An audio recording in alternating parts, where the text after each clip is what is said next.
Greetings, YouTube. This is a bit of a roller coaster. So, someone had helped co-found a neo-Nazi group, the Otto Waffen Division, killed two of the people that helped found this organization. He has pled guilty. He's facing 45 years in prison, and he will have to suffer an additional 15 years of probation after that.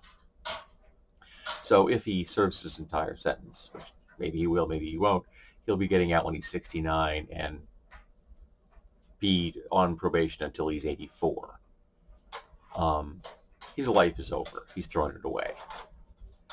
Even if he gets out in 22 years, he's still not going to have much of a life. And the reason he killed these two men was they did not respect his Muslim faith.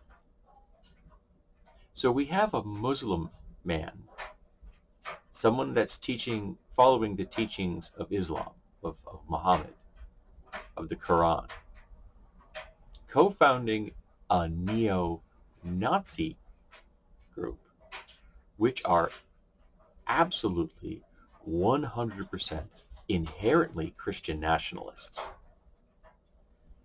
getting angry that his fellow neo-Nazis didn't respect his non-Christian faith, so he murdered them. But also, at one point, they were considering an insanity plea, and it was determined he was fit to stand trial. But they were also going to try to use the excuse that he was potentially on the autism spectrum, which I find very vile. To just say, well, that person is, they're neurodivergent, so obviously, they're dangerous. And of course, the reality is that people who are neurodivergent and people that suffer mental illness, which are often, comorbidities, are far more likely to be the victims of violence than the perpetrators of violence. And that's the reality. But I'm glad he pled.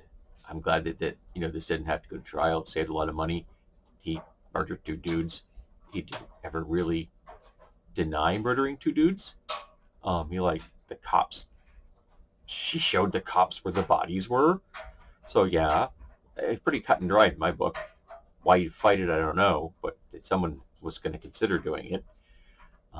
But also, why would you found a neo-Nazi group when you yourself are Muslim? Like I said, this is a roller coaster ride. And while I cannot condone what he did, too few are neo-Nazis in the world. Yeah, that's really damn cold, but it's the reality we're in.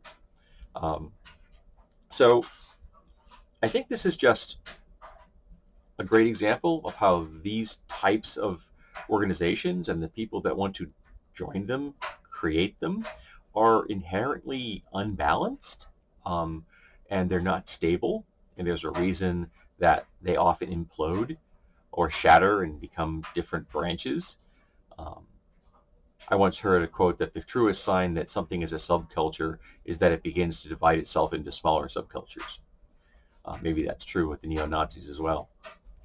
But yeah, roller coaster ride.